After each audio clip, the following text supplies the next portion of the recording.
Season 2 of The Mandalorian drops in a couple of days, and guys, I have the fear. Now, Season 1 came around when my interest in Star Wars was at an all-time low.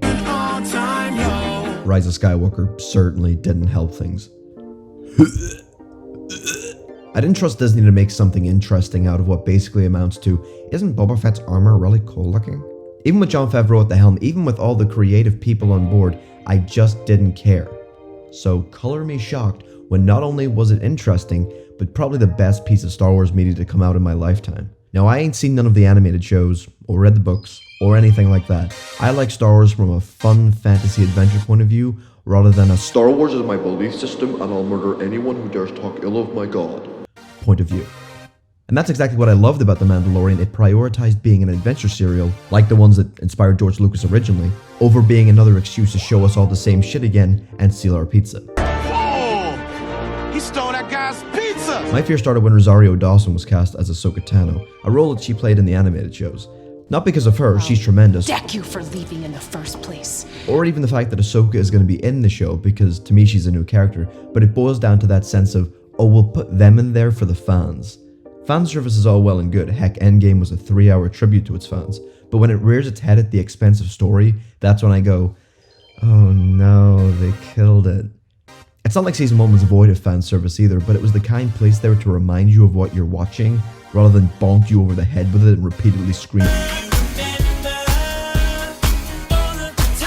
Baby Yoda, yes I know he's called a child, but Baby Yoda and Mando may look like what we've seen previously, but they're ultimately very different characters. Mando isn't Boba Fett, and the child isn't Yoda. No different. Only different in your mind. The show takes your preconceived notions of what these iconic characters are and can be, and goes in a new direction with new stories. It's not just about blowing up the Death Star for the 463rd time. If it ended at Ahsoka, that would have been fine. I mean, I groaned at the sight of Tatooine and Mos Eisley in Season 1, so bringing in a fan favorite character for an episode might be a decent bit of fun. And then they cast Boba Fett. I'm sure they've expanded on this character a whole ton in the expanded universe, a lot of which is no longer canon apparently. But if you watch the original series, it was just some dude in a cool raggedy ass costume. And even with the prequel's thinly veiled attempt to give this guy some wit, I'm just a simple man trying to make my way in the universe. he's still just raggedy ass costume man. I heard Kitty Sackhoff was cast, always fantastic, always love seeing her pop up and stuff. And then I found out she's playing Bo-Katan Kryze? It's another character from the Clone Wars who's a former Mandalorian who became regent of Mandalore until her refusal to follow.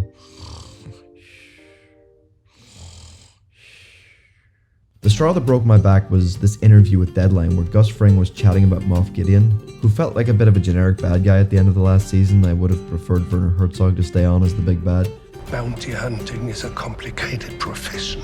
I still can't get over Werner Herzog being in Star Wars, by the way, and him gushing over Baby Yoda is just the sort of thing I live for. Anyway, in this Deadline article, he talks about the Darksaber and how important it is not only to his character, but also all of Season 2.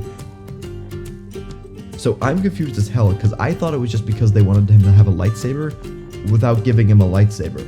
So I look into it, turns out the laser sword was created by the first Mandalorian to become a Jedi, and then handed down to multiple people, and Katie Sackhoff is meant to have it, but Gus Fring does, so I suppose we'll find out how he got it in Season 2.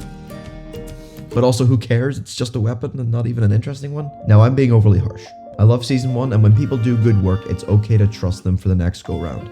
From the trailers, Season 2 focuses on Mando going in search of other Mandalorians in hopes they will guide him on his journey to return the child to his own kind, or at least to the enemy wizards. That plot means that all the characters I've listed make perfect sense coming into the story. My fear comes from if they came up with the story first and then added the characters, or did they list who they wanted to appear and craft the season around that. But I'm going to trust Favreau and the boys to deliver on this second season.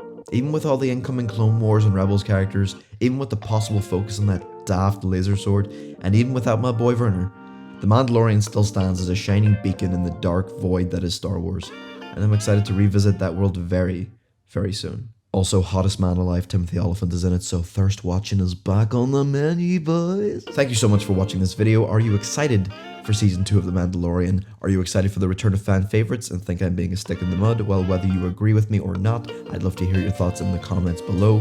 While you're there, feel free to leave a like if you did in fact like it, and subscribe if you want to see more videos just like this one. Thanks again, and I'll see you next time.